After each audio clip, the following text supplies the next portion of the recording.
แล้วพากันได้อย่างกินเนาะทุกคนสบายดีเด้อ2-3 มื้อนี้แม่ละเตยุ่งบ่ได้เข้าครัวเนาะมื้อนี้มีโอกาสก็เลยสิมาเฮ็ดแกงเขียวหวานซีนหมูสู่เบิ่งทุกคนวิธีเฮ็ดก็ง่ายคั่วพริกแกงใส่กับน้ำกะทิเนาะให้หอมๆแล้วก็ใส่ซีนหมูปรุงรสด้วยเกลือผงนัวน้ำตาลนี่ใส่เอาหลายหน่อยนึงเนาะเพราะว่าแกงเขียวหวานเพิ่นจะออกรสชาติหวานๆดี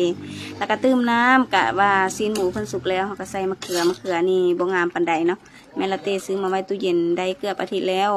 ว่าสิเฮ็ดแนวกินก็บ่ได้เฮ็ดจักเทื่อมื้อนี้มีโอกาสก็เลยเอามาเฮ็ดแกงเขียวหวานใส่แบบจุกๆเลย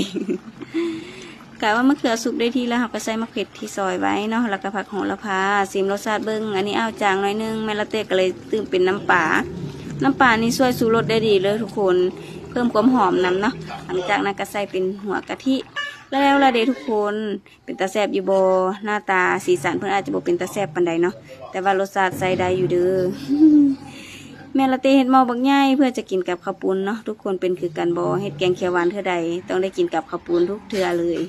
มาเด้อมากินนำกันทุกคนแล้ว